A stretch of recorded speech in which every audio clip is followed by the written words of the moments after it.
miles per hour. This area of the southeastern U.S. is pine country, which means hardy pines, weak root systems, but very high. I mean, they're massive. They fall in isolated thunderstorms, knock out power, damage trees. We could easily see tens and tens of thousands of trees destroyed through Florida and through the southeast. But now, John, watch what happens to these models.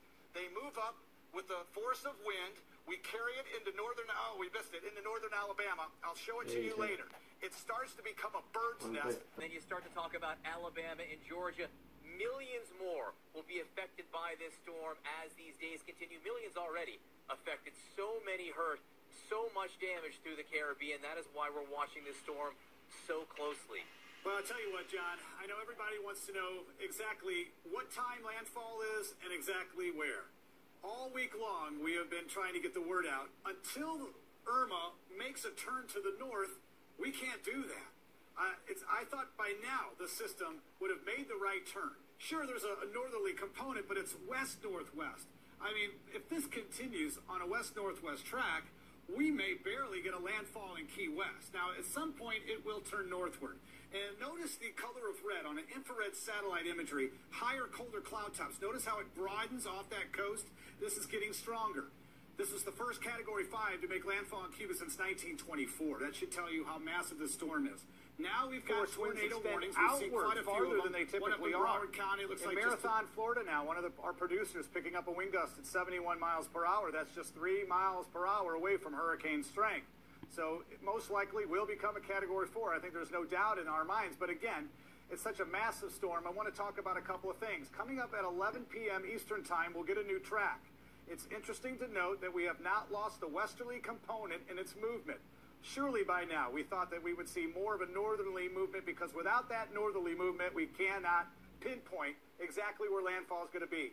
This is a computer model that shows the spin of the storm, and I want to point a couple of things out, because coming up at the top of the hour, we're going to get in closer with Google Earth to look at Marco Island, to look at Naples and Tampa, because of the real estate in this area. But everyone who is going to encounter the eye, such as this area right here in Fort Myers, it's not landfall till half the eye is over land. Keep in mind, as this makes its way northward, on each side of that eye is where the winds are the most intense. I know we always talk about that north right, that front right quadrant. However, as this eye progresses northward, maybe Tampa, all the way up, you're going to encounter intense winds coming in from the east to the west for hours. For hours. You will hear things smashing against your home. I don't want to frighten anybody, just to let you know this is going to happen. You're going to hear the hissing of the wind coming in through cracks of the home. You may lose power, and that's going to go on pretty long time for a couple of hours. But then you're going to have this eerie calmness. Do not let yourself think that the storm has moved out. You're in the eye. The winds become calm. If you were to look outside, you may see a bunch of birds. They get caught in the eyes because they're trying to keep themselves away from these winds. They'll fly for hundreds of miles trying to rest when they can inside the eye. But don't let your guard down, because not only did you get hit by the east to west wind, now you've got the southern end of the eye, just as intense, but the winds are in the other direction, coming west to east. So all the telephone poles that are in the trees that are bending in one direction, several hours later are going to push in the other direction. So again, it can only take so much, and that's what's going to give. So that's the eye that's going to make its way from south to north across the entire peninsula. We do expect the eye to start to collapse. It's not going to be over water. We're cutting off the fuel line of the system. It's not like Harvey when it was able to feed off its own rainfall.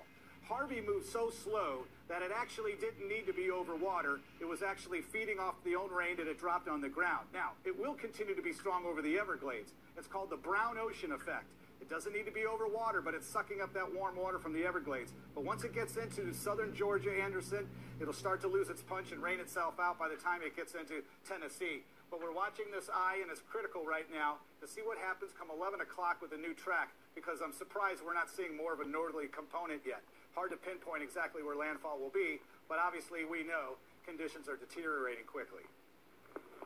You know, Tom, it's interesting. A lot of people hear you say, you know, don't get fooled by the eye when it seems calm. That's just the eye. Just a quick story. Before I was ever started covering hurricanes as a reporter, I was in a hurricane in the Caribbean that sat around St. Bart's if memory serves me, for several days. When the eye came, I was so freaked out, frankly, and just so wanting to get out of the room that I was trapped in, the building that I was in. I ran out and was trying to get my friends to go to the airport to see if we could get a flight out. Wow.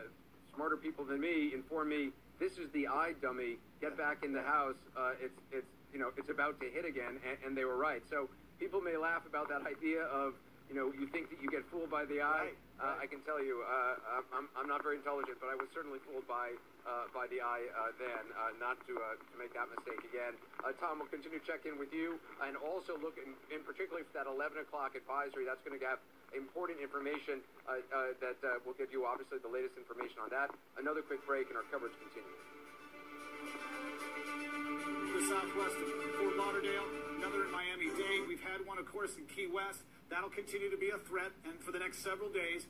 But the eye that is just barely off the coast right now has got a secondary band around it.